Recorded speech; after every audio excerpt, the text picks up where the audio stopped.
Boa noite, galera! Como é que vocês estão aí? Tudo bem? Bem-vindos ao sexto episódio da live dos embaixadores. A nave aqui está começando, os controles estão tudo ligados. Eu tenho aqui comigo o grande Felipão, Mateuzinho e Ivan, que hoje retorna. Então, temos muito para falar aí. A gente está cada vez tentando trazer sempre aquele assunto que está quente, para que toda terça-feira seja um ponto de encontro de vocês com nós aqui, os embaixadores, às 8 da noite, para nós discutirmos as dúvidas de vocês e esses temas mais importantes. Então, hoje eu acho que uma coisa que chamou bastante atenção, né? Todo mundo fez a sua contribuição, o seu vídeo, né? Falou sobre a rentabilidade negativa, né, da renda Selic. Então, assim, e agora, né? Para onde nós vamos? Não tem mais para onde ir, né? Então, antes a gente dormia tranquilo, ganhando com CDI, e agora nem mais isso, né? Então, será que é um pesadelo? O que está acontecendo? Então, vamos tentar esclarecer um pouquinho mais isso daí, tá? Então, eu sou o Walter Pittman, vocês já me conhecem, eu passo a palavra aí para os outros embaixadores. Boa noite, galera. Boa noite, Valtinho introduziu perfeitamente aí qual vai ser o nosso bate-bola hoje. E para começar aquecendo, já chega nas perguntas aí, pedir para todo mundo colaborar. Acho que todo mundo já me conhece, né? Mas por via das dúvidas, eu sou Felipe Ferreira, tenho 31 anos e faço parte desse projeto lindo aí dos embaixadores. E vamos começar. Boa noite para todo mundo aí. Cara, primeira coisa, o Valtinho, ele tá melhorando cada dia mais esse negócio aí Exato. de apresentação. Eu tô ficando impressionado, meu. O cara realmente tá virando o Faustão. Hoje ele lançou Boa Noite, aí eu falei, uai, que isso, é negócio profissional aqui. E, cara, hoje esse tema, até foi eu que dei a ideia lá no grupo, porque eu vi muita gente perguntando e falando até da repercussão que isso aí vai ter dentro da própria renda variável, porque o que as pessoas às vezes não param para pensar é isso, como as taxas de juros de renda fixa refletem na renda variável, né? E a gente teve até o Denner tá presente aí na embaixada, foi uma discussão dentro da minha embaixada lá, como isso era repercutido, e eu acho que é um tema que vale a pena ser comentado aí. E é uma honra, mais uma vez, estar com esses caras aqui. E já prevejo grandes coisas saindo do Ivanzinho e do Walter aí. Análises econômicas sinistras. Que é isso, velho. Tamo junto. Não, aqui todo mundo vai ter o que falar, não tem como. Mas queria só chamar a galera aí para mandar essa live para outras pessoas, que hoje a gente está tentando mudar um pouco o esquema e tentar fazer uma coisa mais dinâmica aqui, para justamente vocês conseguirem ter esse horário agendado e saber que não vai ficar se estendendo por muito tempo. Então, o nosso plano aqui é gastar no máximo uma horinha com vocês aí. Gastar não, né? Porque aqui o negócio é brabo. Mas a gente vamos investir a hora do dia aqui, é isso? Vamos investir a hora do dia aqui e sem muita enrolação. Então vamos embora. Já tem alguma pergunta aí que vocês viram aí? Bem-vindo, galera. Vamos dar uma olhada aqui. O Frank, né, que está aqui, eu espero um dia encontrar. A Frank aqui de Imperatriz, a Caroline, grande Denner, né? Vamos um dia chamar o Denner também, fazer uma participação aqui com nós aqui. Tem muita ideia, muito projeto, tá? Assim, literalmente é só o começo, é só o sexto episódio, a primeira temporada. Então é para ser aquele talk show que vai embora, né? Várias temporadas. Então, o convite para o Denner já foi feito, tá? Só falta ele aceitar, só para avisar. Difícil, né? Parece que ele está vendo a agenda dele, tá um pouco difícil, mas chamado, dá um puxão de orelha nele. Né? Investidor 1.0, muito legal. Vi até uma postagem dele também aí, que ele falou ali da Itaúsa, um negócio bem legal, bem-vindo, show de bola. Né? Então, comecem falando aí, porque eu até vou me colocar numa pele aqui um pouco.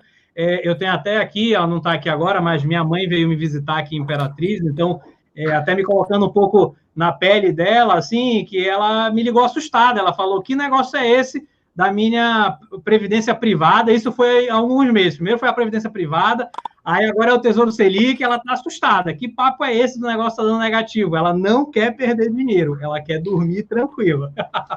Cara, eu ia falar isso. Acho que a gente tem que começar respondendo a pergunta do como é possível, se a Selic está 2%, como pode estar rendimento negativo aí para a galera, que acho que essa é a maior confusão que teve aí essa semana. Eu recebi também muitas dúvidas, né? Assim, tipo, me perguntaram, por exemplo, minha mulher me perguntou por que ela via no Nubank o rendimento dela positivo e ela passou para o Tesouro Selic, imediatamente ela estava vendo negativo. E aí, eu mesmo fui atrás para entender melhor o que estava acontecendo, e aí eu me dei conta que no Tesouro Selic, assim, por exemplo, uma das coisas que de cara acontece é que você já vê a sua rentabilidade líquida ali. Então, ele já deduz todos os impostos na tela, né? Então, por exemplo, se você acabou de comprar ali na hora, está te mostrando já o IOF, está te mostrando quanto você receberia líquido se você quisesse vender o título naquele momento, diferentemente do Nubank, por exemplo, que mostra ali o rendimento do CDI positivo. Ele não mostra, por exemplo, já deduzindo os impostos. Então, isso aí, de repente, pode ser uma pegadinha já visualmente falando para mostrar, de repente, que um é mais rentável que o outro, e não é bem assim, tá? A gente tem um imposto de renda que ele é decrescente, então, realmente, começa daí, que o Tesouro Selic, se você quiser se desfazer dele no curto prazo, ele já não é realmente tão rentável assim, porque uma coisa, a gente tem que falar aqui também, aí a gente vai aprofundar um pouco mais, é a marcação ao mercado, né? A marcação ao mercado, ela vai mostrar realmente essa flutuação dos preços de compra e venda dos títulos, então a gente vai ter um preço para compra e outro para venda. Então, de repente, você comprou por um valor, na hora de vender vai estar um pouquinho menor. E aí, deduzindo os impostos, vai ficar menor ainda a sua rentabilidade. Então, vamos começar discutindo aí. Só queria dar esses insights e ver aí o que a galera tem a acrescentar. Eu queria emendar uma coisa aqui. Acho que um termo que a gente vai abordar bastante ao longo da live é esse aí da tal da marcação a mercado, né? Porque... Boa. Querendo ou não, vai acabar aparecendo. Quer explicar um pouquinho do que é a marcação a mercado? O que acontece? Os títulos, assim como ações, ou que seja, fundos, eles têm um preço também. E esse preço, ele é marcado a mercado todo dia. O que é esse marcado a mercado? Quer dizer que tem ali a negociação, tem compradores e vendedores, igual na Bolsa de Valores, mas o título do Tesouro Direto também tem isso. E aí tem a questão da oferta e demanda que vai afetar o preço, e aí esse preço ele é todo dia marcado a mercado. Então, quando a gente fala que tem essa coisa da marcação a mercado, é que todo dia o preço é atualizado de acordo com a oferta e demanda daquele título. E por isso que a gente fala que só no vencimento mesmo que você vai ter aquele rendimento acordado. Porque no vencimento foi acordado ali com o emissor daquele título que você vai receber tanto. Mas durante o período até o vencimento, esse título vai tendo o preço dele atualizado todo dia, sendo marcado a mercado conforme a oferta e demanda. Uma coisa legal até, que isso aí o Ivan falou, dessa marcação a mercado, que é o seguinte, aquele tesouro direto, que é o que a gente está acostumado a entrar, foi uma ferramenta recente, tá, disponibilizada para que nós, pessoas físicas, né, aqui meros mortais, possamos também emprestar o dinheiro. Tá? Então, assim, quem até entrar no site, tá, o Tesouro Direto, né, que é esse portal, então o Tesouro Direto ele não é em si o título público, ele é o portal onde a gente faz a transação. Hoje em dia, ele parece assim, você fazer uma compra online. Você coloca o título, enche o carrinho de compras, você clica no carrinho de compras e finaliza. Então, assim, é realmente comprar um negócio online. Hoje em dia está muito intuitivo.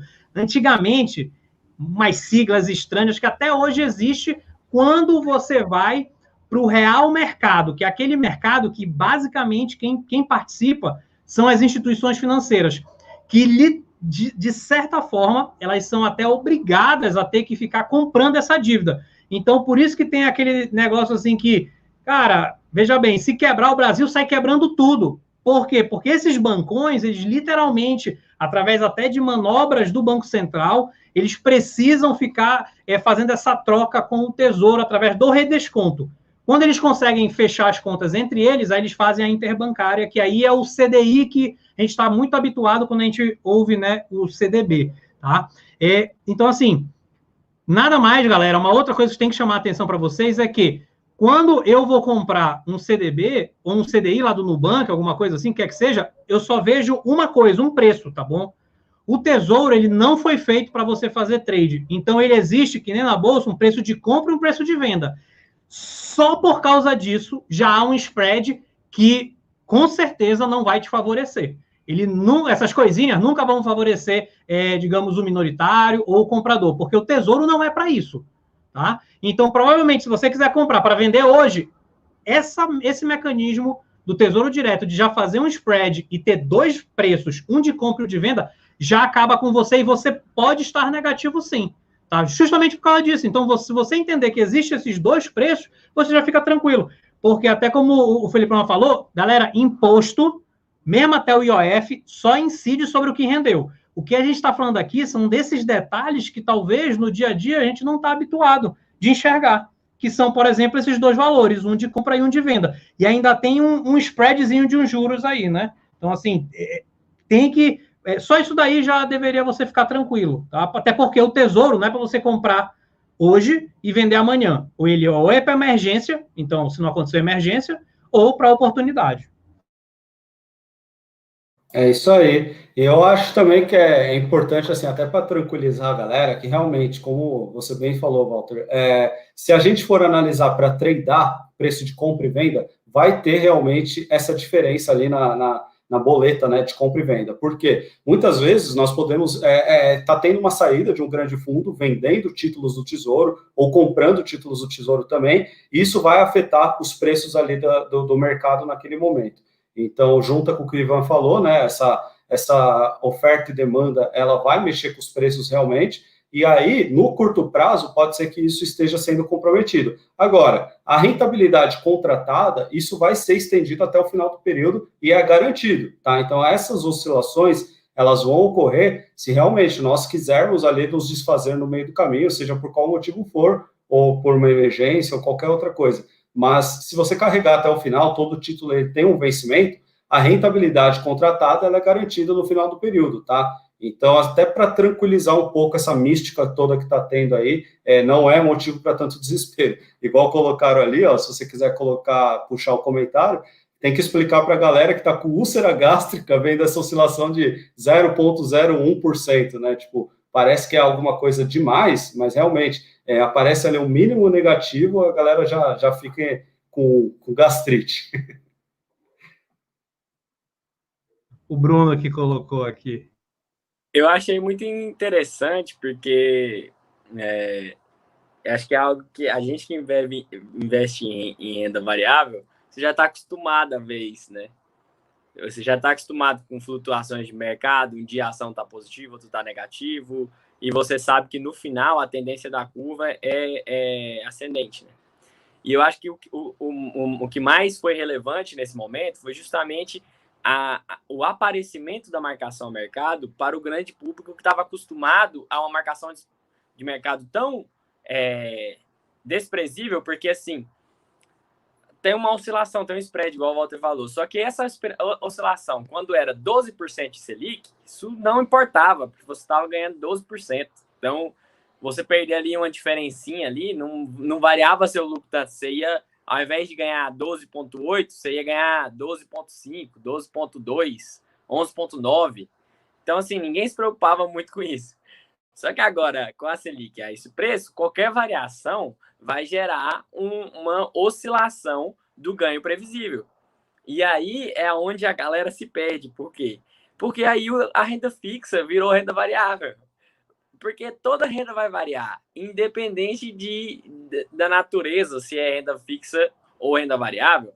As coisas vão variar, porque não tem como você garantir 100% de segurança o tempo todo. E a regra número 1 de investimento é risco é igual a retorno.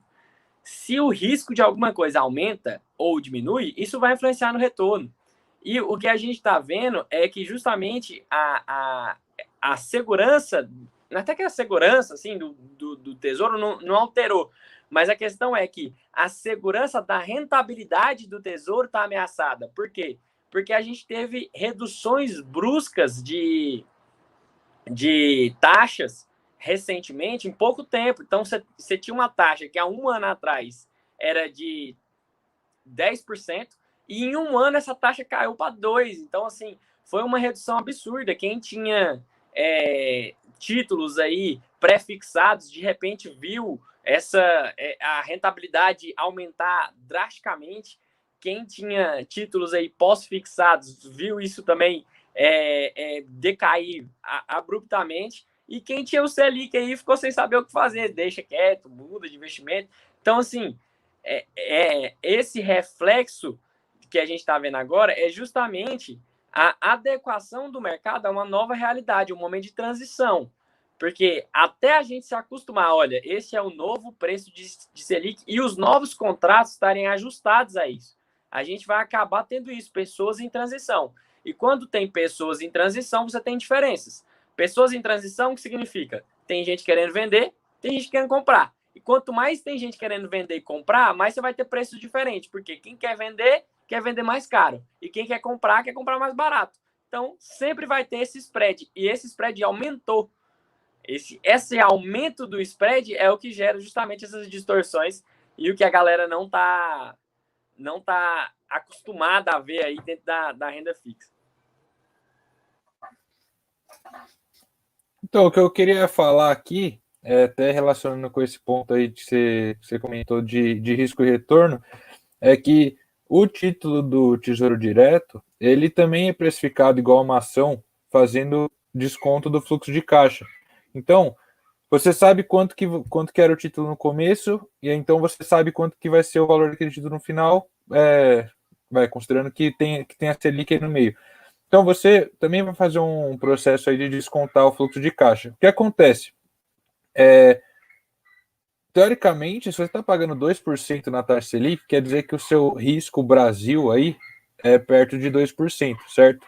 Só que a galera não vê que vale a pena pagar 2% para correr o risco do Brasil. Parece que o Brasil é mais arriscado do que isso. Então, devido a esse problema, eu preciso exigir mais retorno porque eu estou tomando mais risco. Não acho que 2% é justo para o tanto de risco que eu estou tomando. Então, esse título ele cai o preço dele, porque justamente você vai estar descontando por uma taxa maior do que esses 2%. É um 2 mais 0,0 alguma coisa, 0,08, acho que está ultimamente.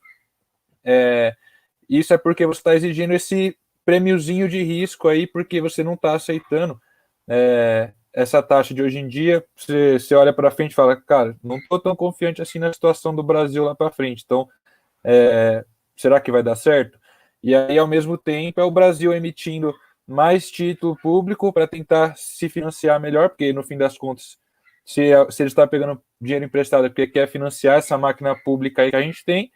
Então, como que ele vai fazer lá na frente para conseguir pagar as dívidas, né? Vai ter que rolar a dívida lá na frente, então vai ter que ficar emitindo título, e aí emite com essa taxa baixa e a galera não está querendo comprar, então tá tendo problema.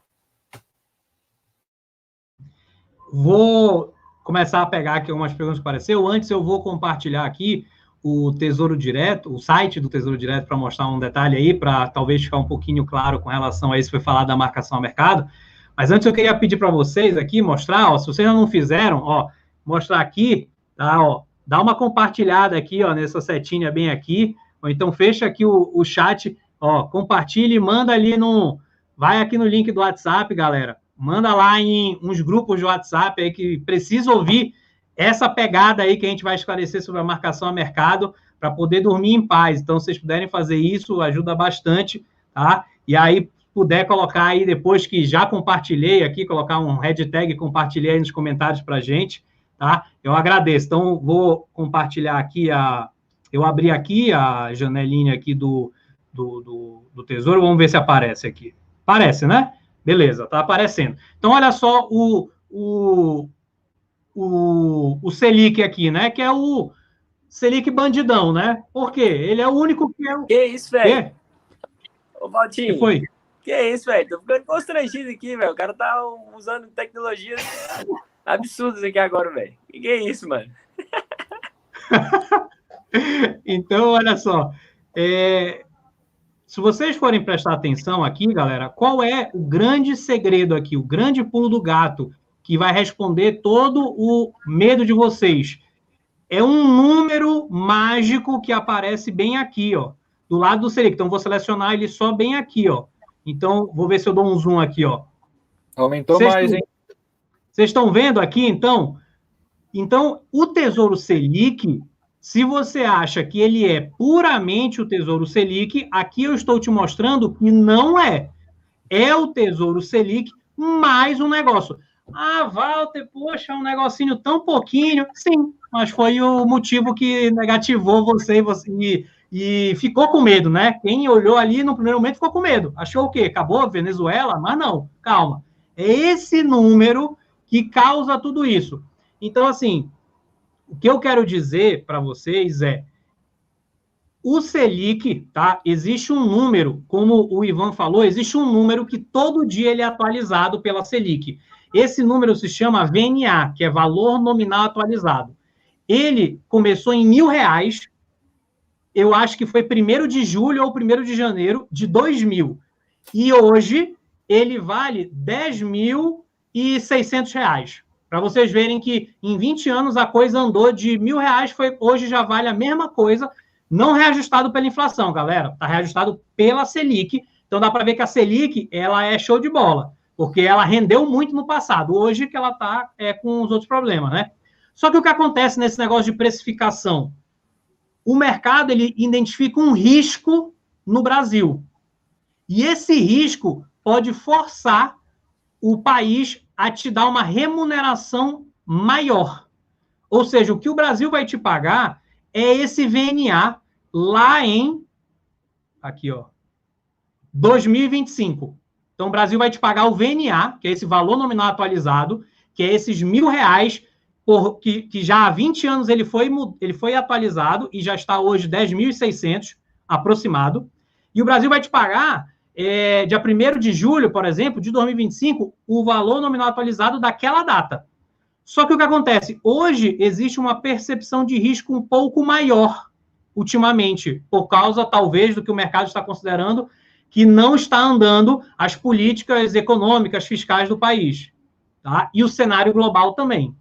Então, até pouco tempo, esse número era 0,03%. E vejam que ele aumentou. Então, qual é a relação matemática aqui? Se eu vou te pagar na data futura o mesmo valor para todo mundo, e hoje eu estou te dando um pouco mais de juros, significa que eu preciso abaixar o meu valor para esses juros que eu te dei um pouquinho maior, render tanto, para lá na data futura, ele, por exemplo, chegar ao mesmo valor da pessoa que comprou, por exemplo, só Selic. Não foi nem Selic mais nada, foi Selic mais zero. Então, é por isso que deu negativa a rentabilidade. Por quê? Porque quando eu fui de 0,03 para 0,09, esse valor do título, ele caiu para poder compensar esses juros mais altos. É um pouquinho só, mas foi o suficiente, como o Bruno colocou, para dar úlcera gástrica em muita gente. Tá bom? Então, só para vocês, isso vai servir, galera, esse raciocínio, para o Tesouro IPCA, para o Tesouro pré-fixado, tá bom? Então, toda vez, se você não quiser ir a fundo na matemática, aqui vai talvez uma boa dica. Toda vez que der rentabilidade negativa, talvez seja até uma boa hora para você comprar, porque você em si vai estar comprando, digamos, um valor na baixa.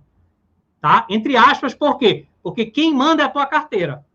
Quem manda é se a tua carteira, ela vai estar dizendo para você estar colocando mais em caixa, por exemplo. E aí, nesses momentos em que todo mundo se assusta, você vai lá e compra. Por exemplo, na crise, o Tesouro IPCA, que estava 3, ele foi bater 4,5. Então, era IPCA mais 4,5. Ora, se antes ele era IPCA mais 3, era um valor.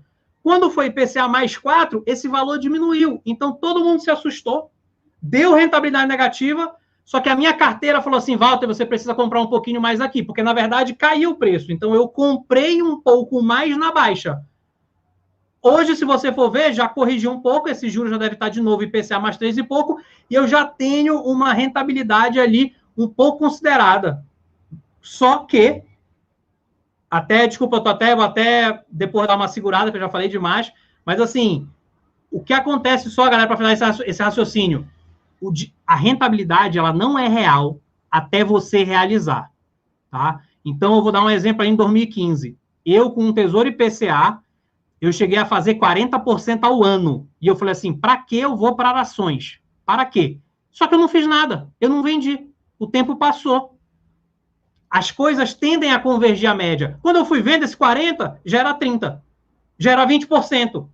E aí, quando eu fui vender para realocar, ele estava em 12%. Ou seja, na verdade, é só quando você de fato faz. Então, se a rentabilidade desse Selic deu negativa e você não vendeu, deixa o Sandenberg falar lá no Jornal da Globo e assustar todo mundo. Você não vai se assustar mais. Beleza? Então, passei um pouco aí da cota, mas...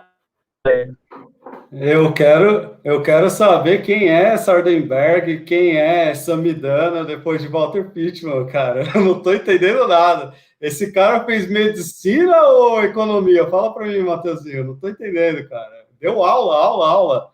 Parabéns. Mano, sério mesmo. Fiquei oprimido aí. Sensacional. Acho que meu curso foi diferente do Valtinho. O Valtinho teve alguma coisa extra lá que ele...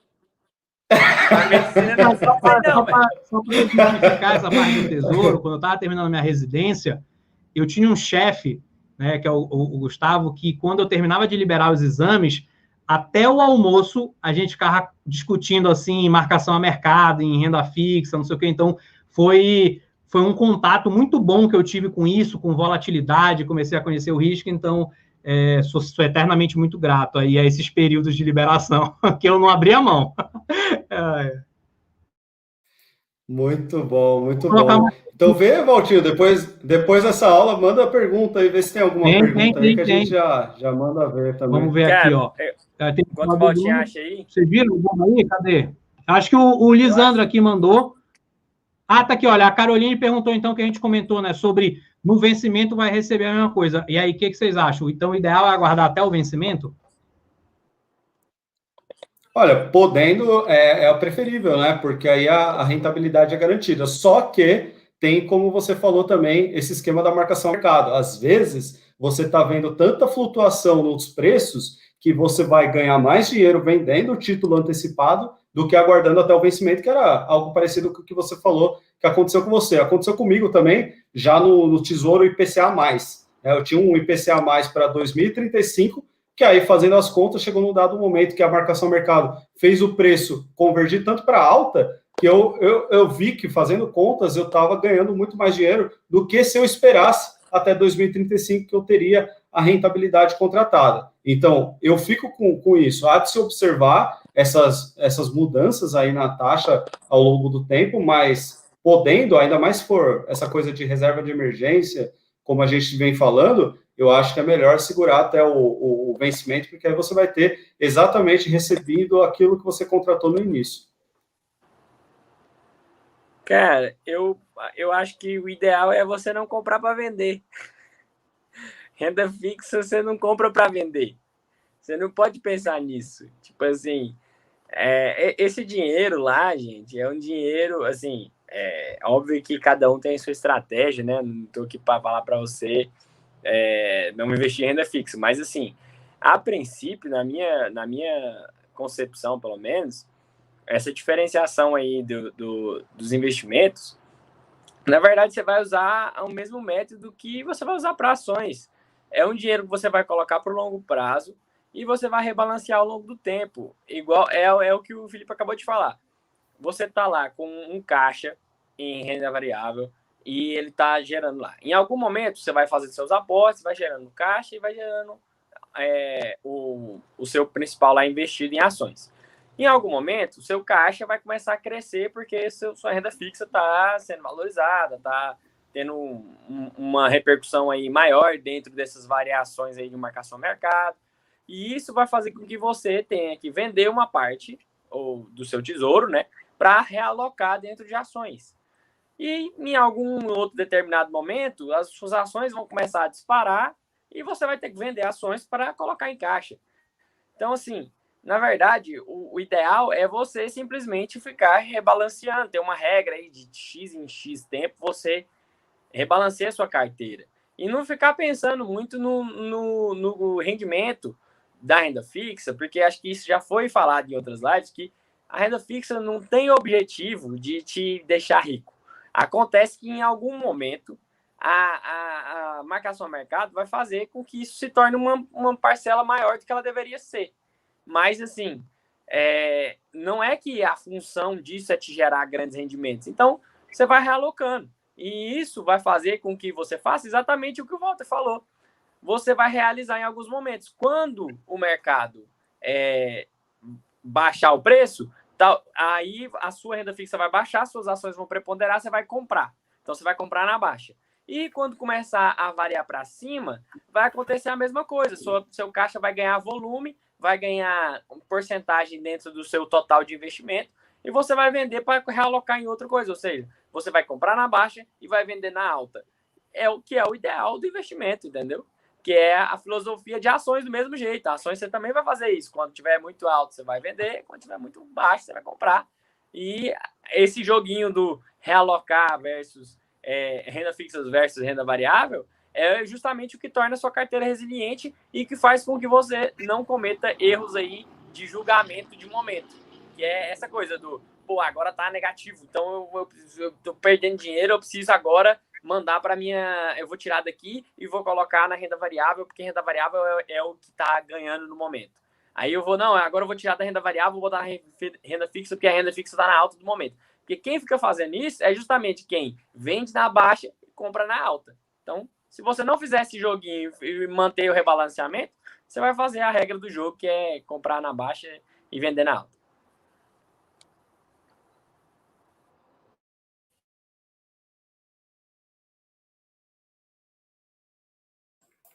Acho que tá no mudo aí, Ivan. Dá uma olhadinha. Agora foi.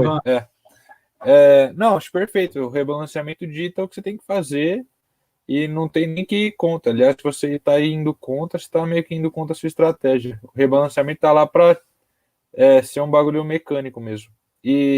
Mas só complementando, se a gente pegar, por exemplo, o Tesouro Selic, ele segue sendo bom para reserva de emergência porque segue sendo um investimento mais seguro. E para reserva de emergência, quando você vai usar? Quando você precisar, quando der uma emergência. Então, você não vai ficar segurando até o vencimento se der uma emergência, né? Você vai tirar de lá. Vou colocar outra aqui, que depois eu vou até voltar uma do Lisandro, tá, Lisandro? Eu tenho uma pergunta, vou colocar... Que eu acho que é o que eu respondi na minha... Respondi, assim, parcialmente, né? Mas foi que perguntaram muito, porque dentro de um fundo imobiliário que me pediram para avaliar, alguns rendimentos eram baseados no IPCA e tal. E aí tinha uns IPCA mais 12 lá, IPCA mais 13, né, de rendimento do fundo imobiliário. E aí eu falei que a taxa Selic tão baixa ia gerar um dinheiro disponível a taxas muito menores. E isso, com o tempo, ia fazer com que o rendimento dessas empresas que ganhavam baseado no IPCA ou nos outros indexadores acabasse sendo prejudicado, porque como tem dinheiro disponível a baixo custo, acaba que o consumidor fica mais exigente em questão do tanto que ele está disposto a pagar, porque sempre tem outra fonte com mais barato. E é a mesma coisa dos bancos, né? Eles estavam muito acostumados a ter uma Selic alta, então já tinham um rendimento garantido, e agora eles não vão ter essa mesma rentabilidade. Então, emprestar dinheiro começou a ficar mais atrativo do que comprar dívida do governo. E aí, como isso vai impactar? Porque, por exemplo, bancos, grande parte do que a gente via de valorização dos bancos era na habilidade de produção de caixa, né, também. De fazer dinheiro com aquele dinheiro que estava parado ali do cliente, né? E agora essa capacidade ficou meio prejudicada. E aí, como isso vai afetar as nossas ações, como isso vai afetar fundo, como isso vai afetar a renda variável, que acho que é uma análise também que às vezes a gente vai ter que fazer daqui para frente. Foi uma pergunta? Não, eu expliquei e depois fiz a pergunta, pô. Como que vai alterar? Então, até o que eu fiquei na dúvida é o que é esse IPCA mais 12? Era um dos papéis que esse fundo de papel, por exemplo, tinha?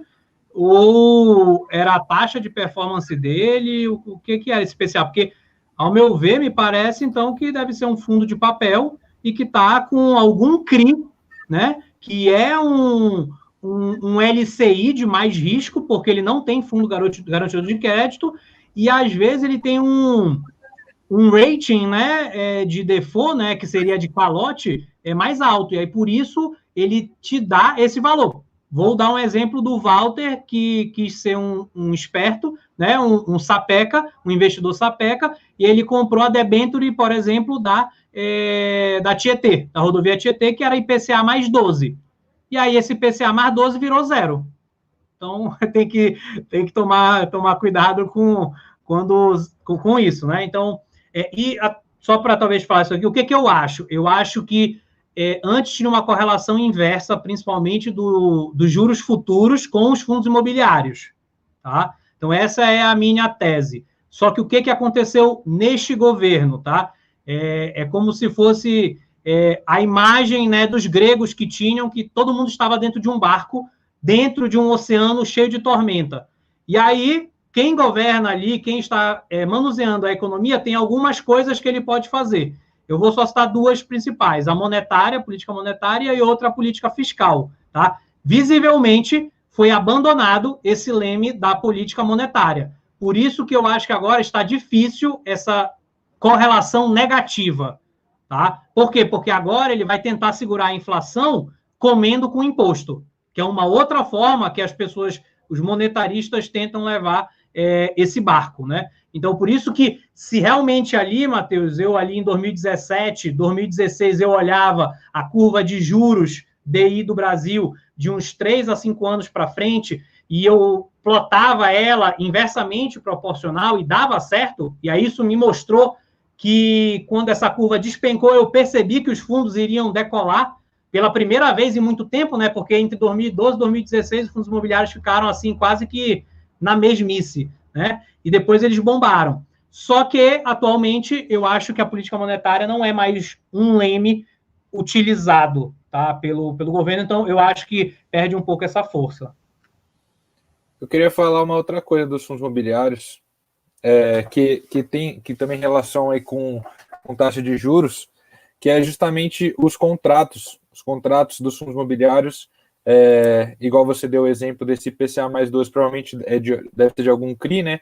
Então, fundos de papel, eles vão comprar CRIs, que na sua maioria tem alguma relação ou com o IPCA ou com o IGPM, então eles são corrigidos pela inflação, seja ela pelo IPCA ou pelo IGPM, e os aluguéis, né, dos fundos de tijolo também são corrigidos por índices relacionados à inflação.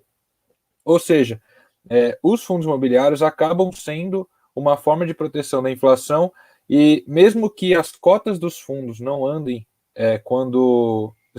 caso se a taxa de juros mudar tal, como os aluguéis vão ficar maiores, acaba que os dividendos pagos vão acabar sendo maiores, e aí isso vai aumentar a sua renda com o fundo imobiliário. Por isso que ele é uma proteção também por esse método, e também ele funciona diferente de ações, justamente por essa relação aí direta, quase que direta com a inflação, né? Ações não necessariamente têm essa relação. Não, muito bom. E só para colocar a cerejinha no bolo aí, os que consideram o IGPM ao invés do IPCA, eles estão reajustando a mais, né? Porque, assim, hoje, se a gente pegar os índices de inflação, que são esses dois basicamente utilizados no Brasil, o IGPM ele está muito acima do IPCA. Então, os fundos imobiliários, por repassar valores de aluguéis, eles têm realmente essa vantagem. Eles acabam atrelando os reajustes ao IGPM, e com isso, para repassar para a gente, né, para chegar na ponta, é muito mais fácil realmente garantir essa gordura aí. Está tendo já muito claro isso para a gente, essa distorção, inclusive dos índices de inflação. Tem gente que fala que a gente está tendo inflação, tem gente que fala que não, e aí quando você vai ver o índice que está sendo olhado, isso faz muita diferença hoje.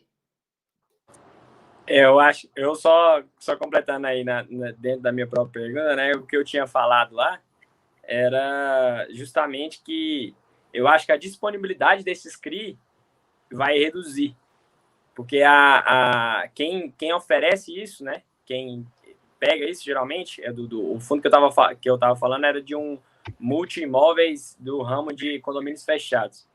E aí, tipo assim, quem faz isso é a incorporadora, né? É a empresa que está construindo, geralmente. Ele oferece e pega o dinheiro. Eu falei, é um ramo que historicamente paga muito, tem uma margem muito, muito ampla.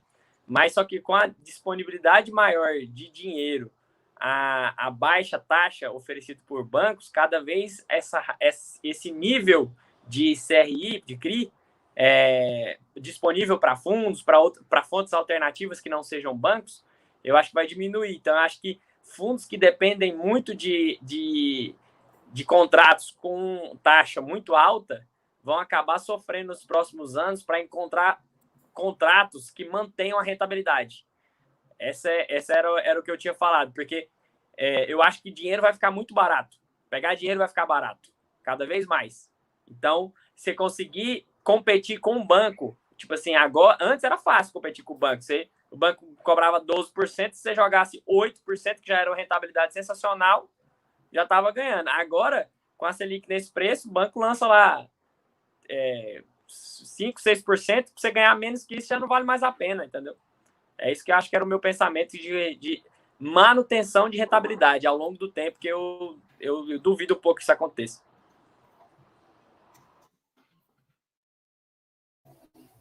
Posso começar?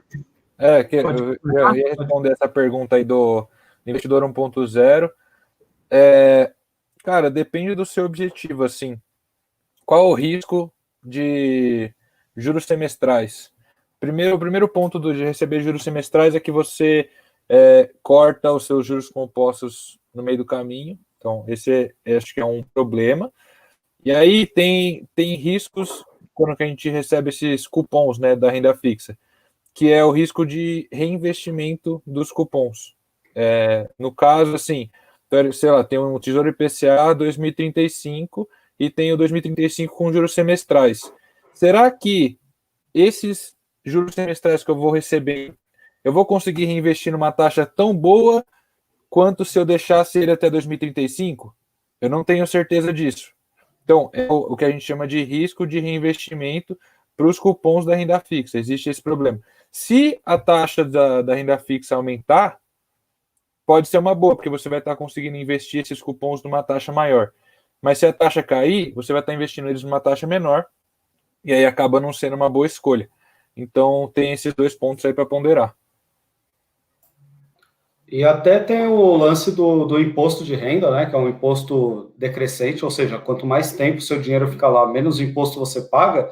Então, realmente, você receber o rendimento daqui 6 meses vai ser com a maior taxa, maior alíquota do imposto de renda. Então, talvez isso não seja muito vantajoso, juntando aí com o que o Ivanzinho acabou de falar. Eu prefiro não pegar juros semestrais, tá? Eu já entendi o racional de quem opera com essa estratégia de pegar, de repente, para investir em ações ou para reinvestir na própria renda fixa, mas eu, particularmente, eu prefiro que não. Eu considero que se eu vou deixar um dinheiro lá na renda fixa para longo prazo, né, 2035, 2045, eu quero deixar ele lá realmente, e aí, de repente, só vender mesmo se houver uma grande distorção como essas que a gente falou anteriormente.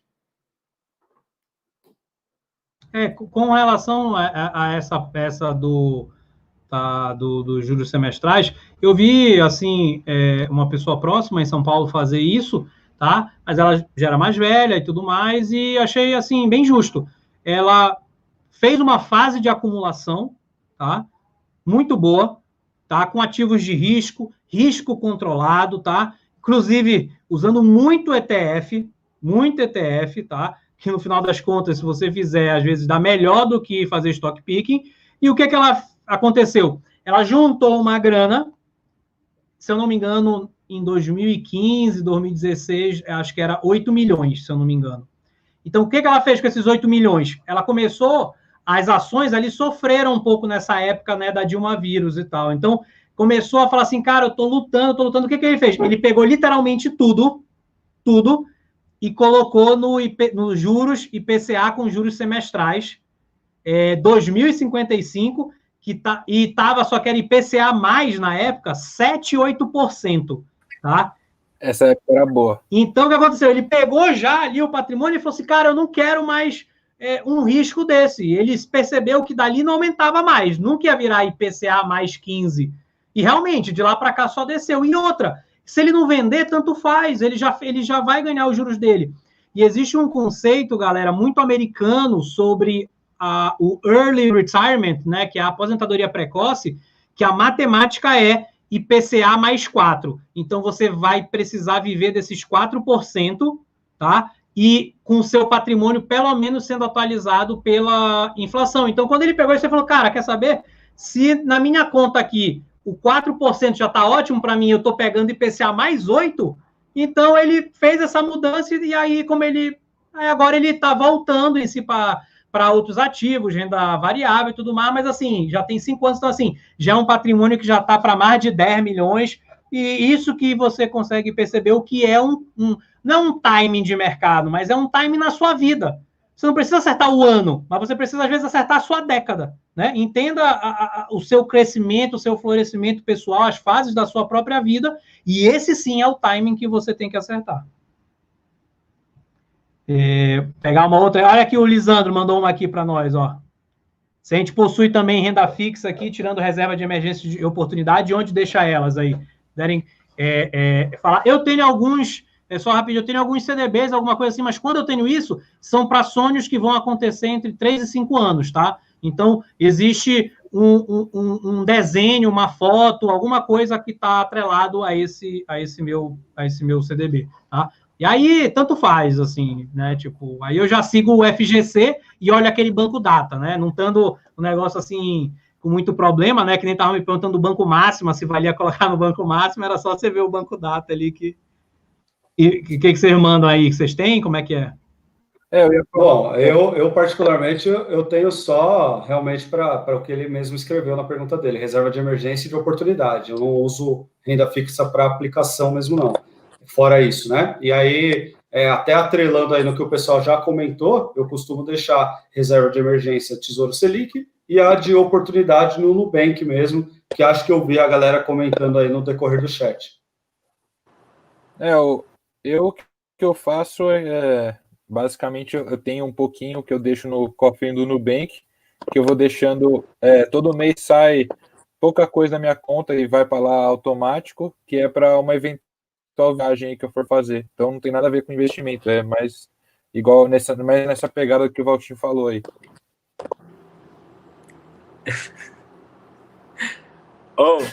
Cara, para mim, honestamente, assim, eu vou ser meio polêmico aqui agora, mas renda fixa como investimento, para mim, não faz sentido, cara. É sério. Cara, se eu for deixar no CDB, eu prefiro investir no banco. Tem banco para investir aí. Se for colocar em, sei lá, qualquer outra LCI aí, LCA. Se for LCI, eu compro uma construtora, alguma coisa, fundo imobiliário. Se for LCA, eu vou lá comprar aí, sei lá. Eu compro uma construtora, ele não compra uma ação de uma construtora, ele compra a construtora. O fundo do Matheus tá pesado isso aí. Mas aí, cara, eu tô parecendo já aqueles caras de marketing digital, que vai no carro dos outros tirar foto. Vai aparecer uma agorinha aí do lado do carrão aí, tirando foto, e o cara... Não, na live passada você tinha cabeças de gado, fazendas, e agora você vai comprar construtora. Porra, agora eu tô entendendo o interesse do Wallace, né, pô? Não, mas é sério, eu sou dessa, eu sigo essa linha, assim, eu acho que reserva de oportunidade, reserva de emergência, justíssimo, por causa da segurança, e por não deixar perder valor, né? Acho que deixar parado no banco, no colchão de casa, está perdendo valor. Então, a renda fixa é um jeito de proteger isso contra a inflação e proteger seu dinheiro, mas, na verdade, não tem nenhuma outra alternativa, assim, nenhum outro intuito que não seja armazenar mesmo. Assim, não vejo como investimento. Não acho que isso faça sentido dentro da minha estratégia. Mas eu sou um cara, assim, de perfil arrojado, né? Eu sou mais agressivo. Então... Isso que eu ia já falar. Então, galera, vocês têm que entender que quando o cara já está comprando fazenda, a incorporadora, esse cara, ele tá com uma taxa de desconto altíssima, é um outro risco, entendeu? Não, eu tenho um perfil mais agressivo, então, assim, eu vivo bem com 75, 25, né? 75 renda variável, 25 renda fixa. Eu não tenho problema com isso. Na verdade, acho que assim, eu tendo a investir em coisas de considerado alto risco, porque eu sou da linha do Buffett. Eu acho que alto risco é não saber o que você está fazendo. Não que renda variável seja alto risco, né? É alto risco porque, justamente, muita gente não sabe o que está fazendo. Agora, assim, se você tem um mínimo de noção, não estou falando que eu ganho sempre, não. Mas, assim, é aquela coisa. Eu não tenho que ganhar sempre, eu tenho que ganhar 60%.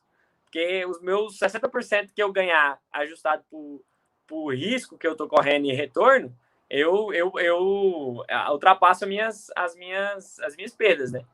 Então, acho que se a gente entender isso, você acaba convivendo bem com o risco. Então, para mim, não faz muito sentido renda fixa como forma de investimento, mas como reserva mesmo. Então, inclusive, quando você usa, galera, só lembrem, quando vocês usam isso para reserva de emergência, para reserva de oportunidade, tá? Você precisa ter a segurança do principal e risco zero, de preferência a volatilidade zerada, tá? Se realmente é para você só usar para isso. Você não vai tentar rentabilidade nisso daí, tá? Então, até aí, ó, o que está acontecendo aqui, que a Elisandro colocou para nós, né? Ó, que a Selic está tão baixa que tem essa curva de juros futura que está muito alta, tá? Então, isso vai dar algum estouro lá mais à frente, né? Então, anota aí. De comentário, eu acho perfeito isso daí, tá, Lisandro? Pior que isso, na verdade, era na época ali da Dilma vírus, né? Em que a Selic em si estava baixa, artificial, com essa curva chamada flat, tá? Essa curva que o futuro está mais alto é uma curva normal de uma economia em expansão, tá? O próximo movimento da pedra de xadrez, realmente, da equipe econômica, é que vai definir o que vai acontecer esse estouro, tá? Então, vamos aguardar os próximos momentos, mas vamos focar no que a gente pode fazer, né? Que é o nosso risco diversificável, né? E vamos focar em não colocar em pré-fixado, porque senão vai dar... É isso que eu ia falar. Isso que eu ia falar. Para a galera, é importante ter essa noção de que é melhor você fazer investimentos pós-fixados, e se você for fazer dívida, você fazer uma dívida pré-fixada, porque, assim, hoje nós estamos com a Selic a 2%, e ela a última ata do Copom saiu, é uma Selic que ela está projetada para o ano que vem chegar em 2,5%, e para 2022 ela chegar em 4,5%. Então, assim, já está no radar que essa Selic ela está muito, muito baixa mesmo e que ela vai subir ao longo do tempo. Então, fazer investimentos pré-fixados hoje, coisa que daqui 2 anos a Selic tende a dobrar o patamar, eu acho que é realmente uma furada, tá? Cara, eu me sinto muito estranho falando sobre Selic 2%, velho. Quando caiu para 4, eu já tava estranhando, já tava, mano... Cara, eu acho que, assim, eu sou um pouco... Eu sou muito, às vezes, imediatista, assim. Eu acho que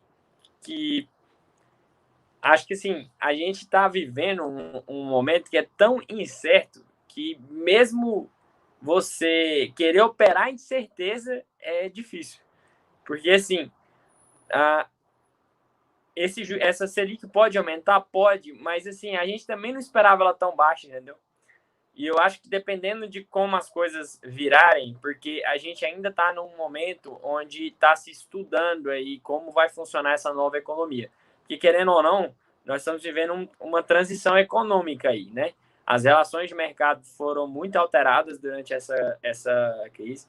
A gente vai ver movimentos de países de grande relevância tentando uma maior independência aí dentro das suas economias, justamente porque viu que deixar atrelado muito ao que acontece no mundo, você acaba gerando uma instabilidade interna, que foi o que aconteceu em muitos lugares aí, principalmente na Europa lá, onde alguns países eram muito providos de algumas coisas, faltava outras, e enquanto outros países eram... E essas relações aí foi visto que era muito frágil. Então, acho que numa tendência natural, os países vão tentar se fortalecer mais uma coisa interna. A gente viu isso com o Trump fechando tudo. Acho que também é uma tendência de que já vinha antes do corona, que só foi acelerada pelo corona. E o Brasil, ele está O Brasil, assim, sempre foi visto como o país do futuro, mas acho que agora a gente está, assim, em cima do muro mesmo, assim. A gente pode cair para o lado bom, pode cair para o lado ruim. Assim, pode cair para o lado bom, aproveitar esse momento e realmente explodir e conseguir manter esse nível de Selic e conseguir um desenvolvimento econômico aí que talvez a gente não tenha visto ainda, né, dentro das nossas gerações aí, pelo menos, assim. Talvez o Valtinho, que é mais antigo aí, que a galera tenha visto aí um desenvolvimento maior aí no começo lá do Plano Real, de como foi, mas e também pode ir para muito ruim, igual o Lisandro está falando, e que a gente atualmente acha absurdo, tipo, triplicar Selic aí, igual o Lisandro está falando aí, que vai para 6%. Cara, eu honestamente, eu tô meio... Acho que caiu. Tá falhando aí? Vocês estão... Tá falhando, né, Matheus, né? Para mim, o Matheus está travando aqui. Eu até parei de falhar. Então, assim, eu concordo até, assim, existe uma forma, galera, que é um economista, o Taylor, tá?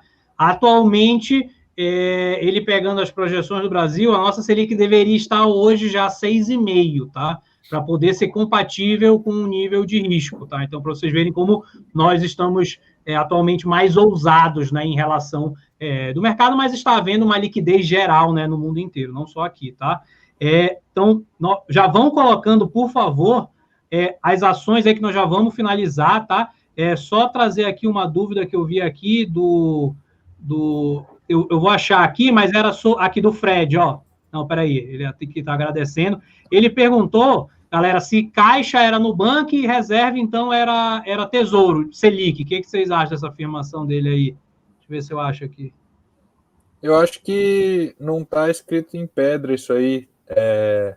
Assim, tem dois jeitos de você fazer isso. Um é se você quer jogar tudo no mesmo lugar, então tem que ser Tesouro Selic. Mas é importante que você tenha isso em algum lugar separado, porque vai estar tudo no mesmo bolo. Você, sei lá, se você vai colocar a parte no Tesouro Selic de reserva de emergência em uma corretora e a outra em outra corretora, não sei como você vai fazer isso, ou se você vai querer colocar num fundo DI o caixa de oportunidade e Tesouro Selic e a reserva de emergência, ou enfim. Eu acho que é bom a gente conseguir facilitar a nossa vida nesse sentido, de deixar as coisas separadas, porque senão você vai misturar uma coisa na outra, e aí quando você for ver, você está usando a sua reserva de emergência em vez da de oportunidade, porque você não fez esse controle. Então, acho que independe de onde você vai colocar, contanto que você siga as regras que tem que seguir, né, para a reserva de emergência e para o que é um caixa de oportunidade. E aí é só você escolher lugares ali onde você consiga controlar e diferenciar um do outro. Perfeito. Eu assino embaixo aí o que o Ivan falou. Eu não acho nem que a gente deve estender muito sobre isso, mas eu acho que agora a gente viu que até para isso a gente consegue diversificar. Inclusive, é isso que eu faço também. Essa opção é muito boa. Então, assim, se uma vez travar, o outro vai estar funcionando. Então, até nisso, se for emergência mesmo, é bom você ter essas opções. E aí, o que vocês viram aí de ações? Vamos fazer o bate-bola aí das ações. Apareceu ali que a bola da vez é banco, né? Vamos de Itaúsa, o que vocês acham? Itaúsa apareceu 2 vezes ali, ó. Itaúsa, então. Ser.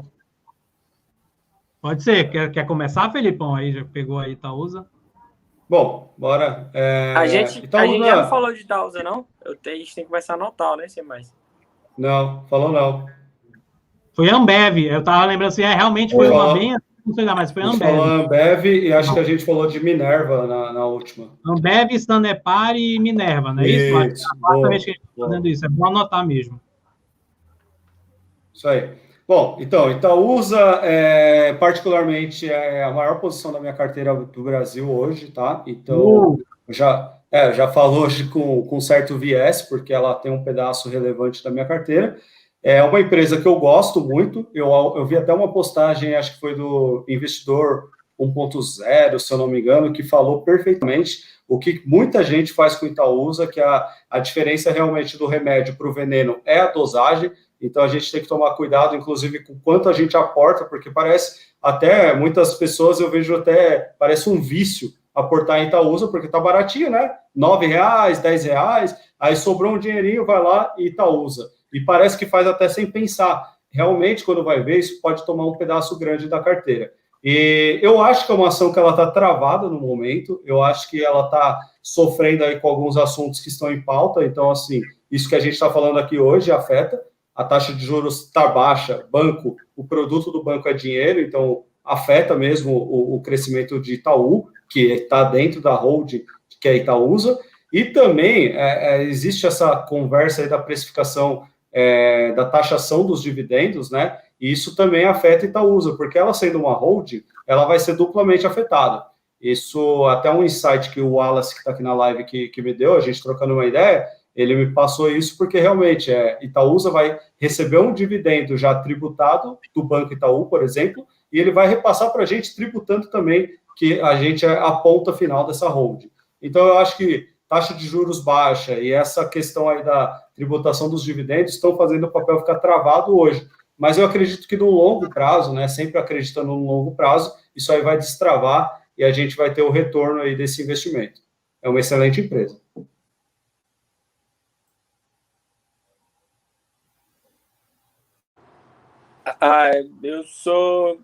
Eu tenho viés também. Também é a minha maior posição de carteira. É uma empresa que, para mim, igual eu falei, assim, o Itaú é o banco que já vem preparando para o digital há muito tempo, vem vendendo essa bandeira aí já tem muito tempo.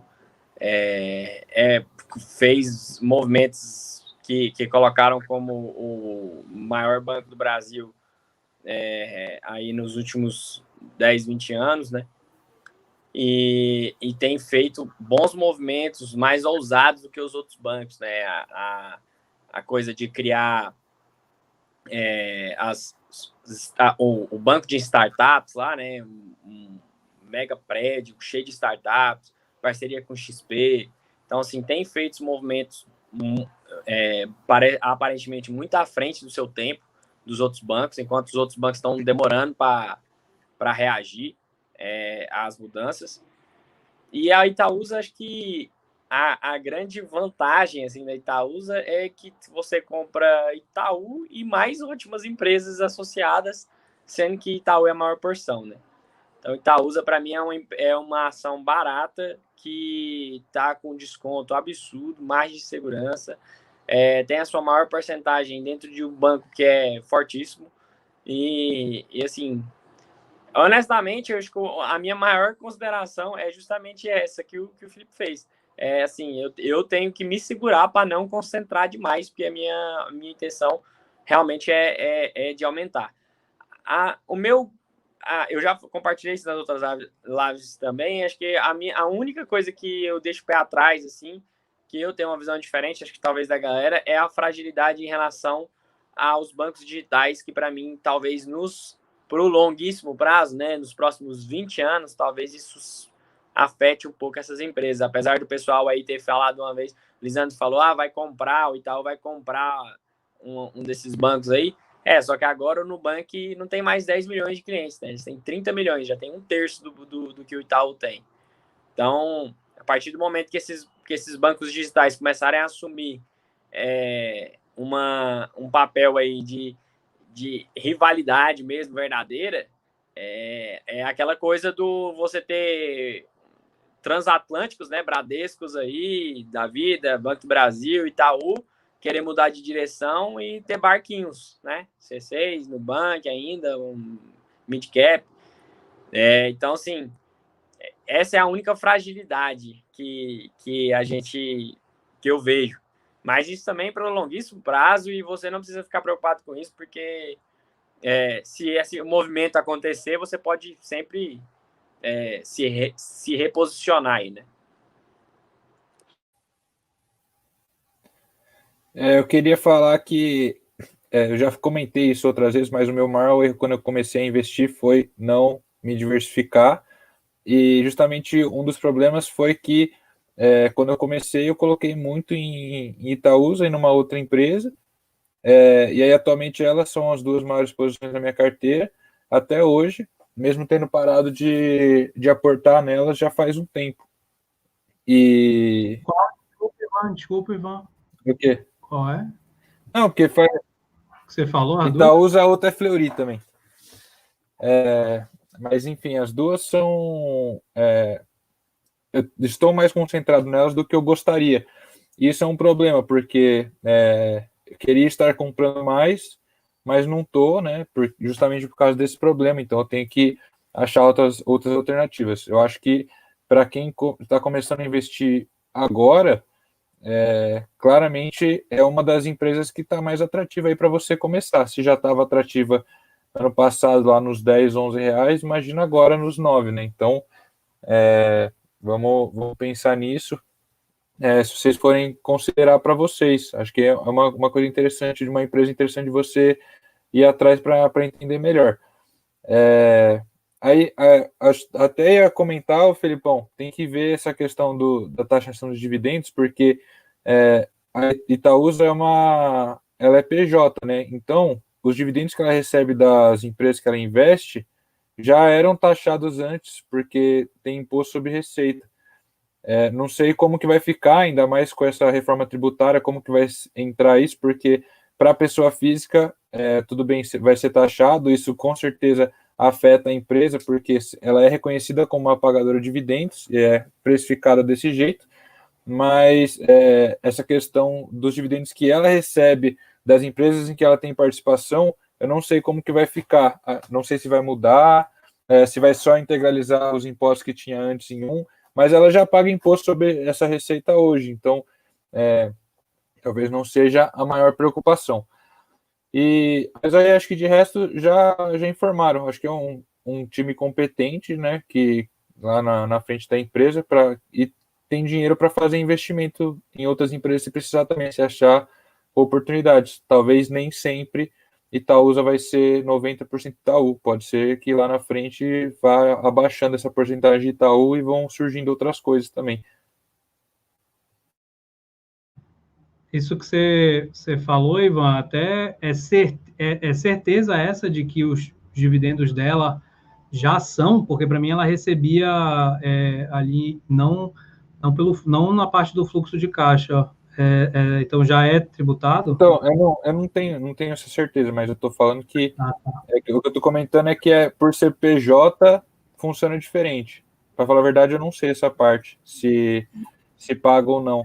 Na minha visão, eu acho que... Vamos pesquisar até a próxima live, até dar uma certeza, porque eu acho que não, mas bem colocado. Tem que... eu até falei com uma certa incerteza aqui, justamente por causa desse ponto, que eu não sei como que isso mudaria ou não, ou se já é tributado ou não. Aí o Felipão mandando aí, aqui com o Lisandro aqui, já é no Nubank reserva. Eu até recebo também eu mando já cair direitinho lá no Nubank. Então, aparentemente, eu sei que o Matheus também tinha, né, ter ali um contra, mas fazer o quê, né? Itaúsa é o meu caso central do investimento de renda variável, tá? O que o que é interessante para quem está começando hoje é você ter um mercado de ETFs ainda embrionário no Brasil, coisa que no passado não tinha. Então, para você não precisar ter 60, 80 empresas a tal ponto de você ter, digamos, um índice, né, um ETF, o ideal era você ter um caso central. Por quê? Porque também colocar um monte de ações sem sentido nenhum, sem entender ali as ideias do Markowitz, né, de correlação, de se está diminuindo o risco da carteira, tá?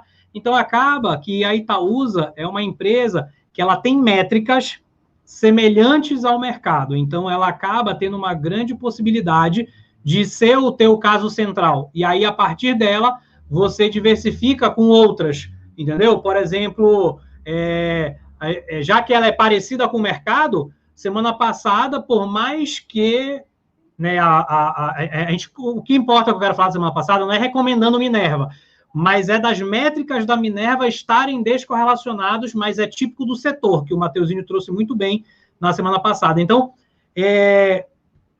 eu acho legal você ter isso, você ter o caso central dos seus investimentos, aquela empresa que talvez ela vence a base. Então, não é à toa que, visivelmente, nós acabamos comentando, e eu acho que se estender essa enquete, nós vamos ouvir muito falar sobre estratégias que, em si, você não parte da premissa de pesos iguais, assim, inicialmente, sim, você vai comprando quando você acha, ou seja, você está literalmente tentando vencer o mercado com stock picking.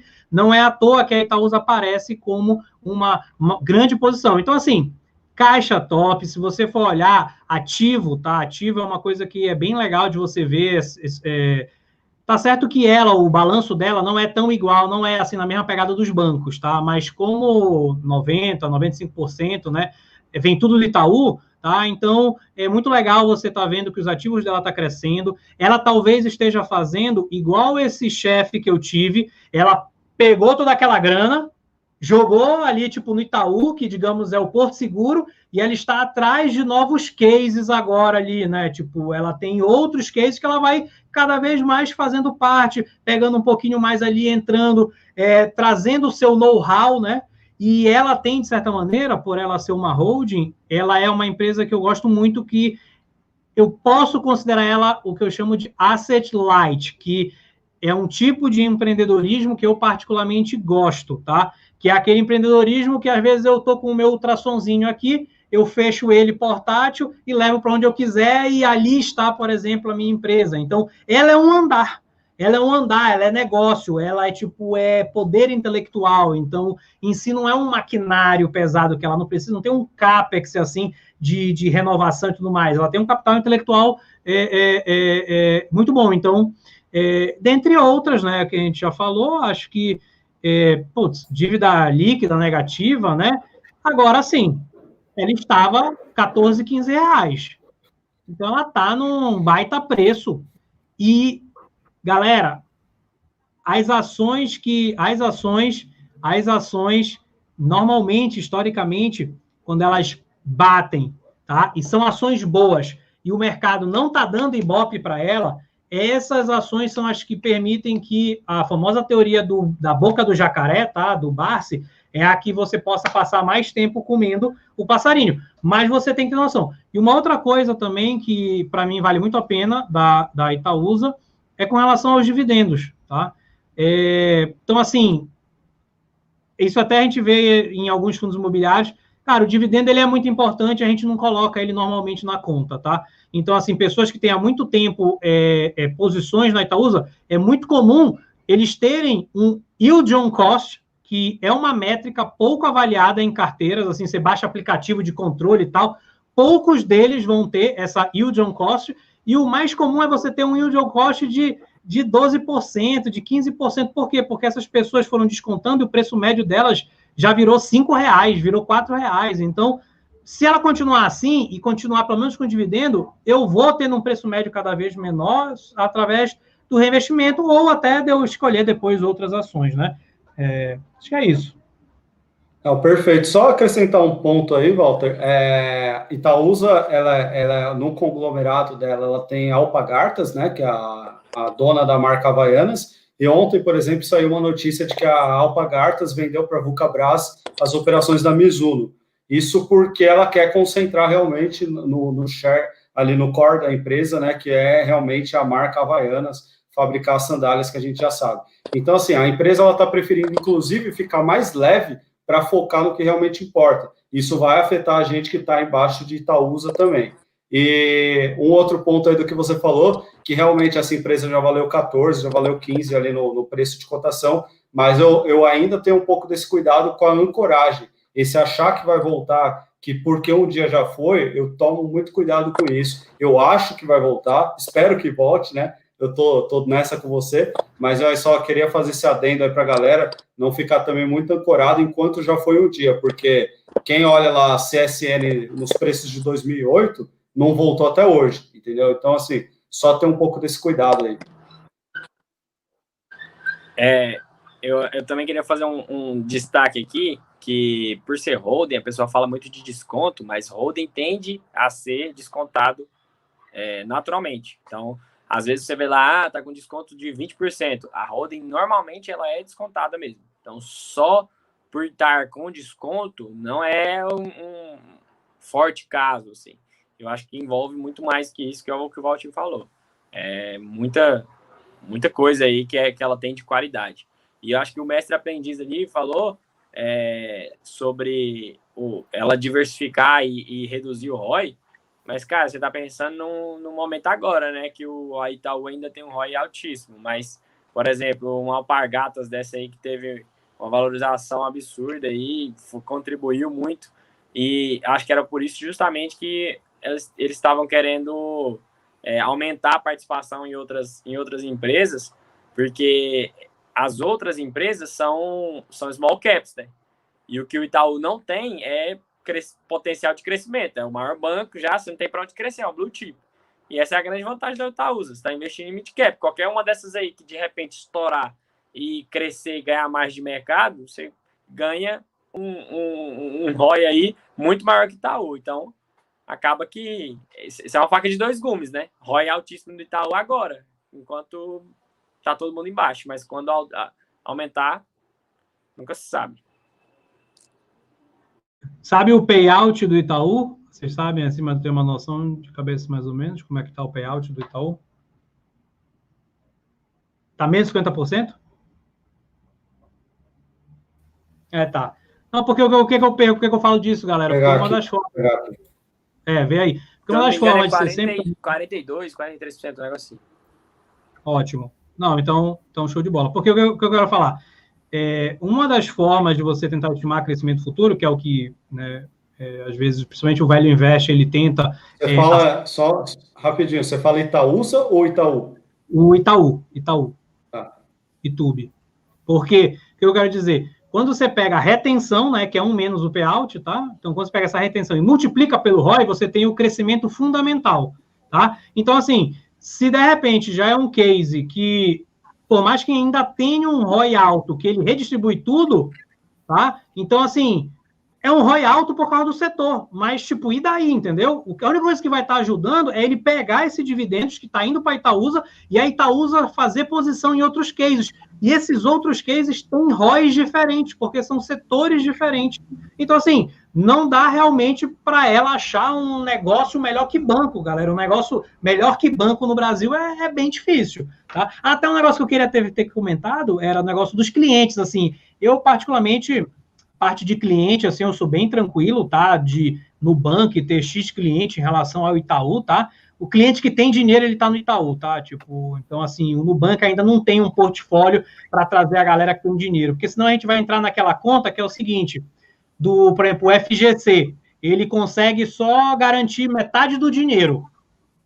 Só que essa metade do dinheiro tá na mão de 99% das pessoas. Então, tipo assim, em termos de número, o negócio tem dinheiro para todo mundo, porque são vários microinvestidores, né?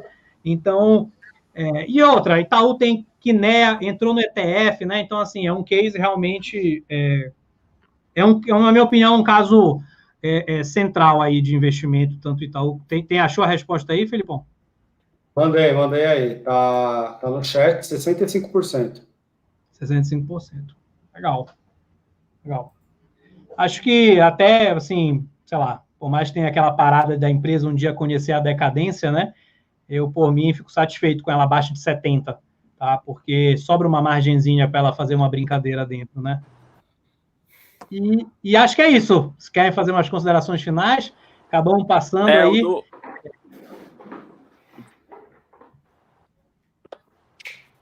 Aqui tá tranquilo.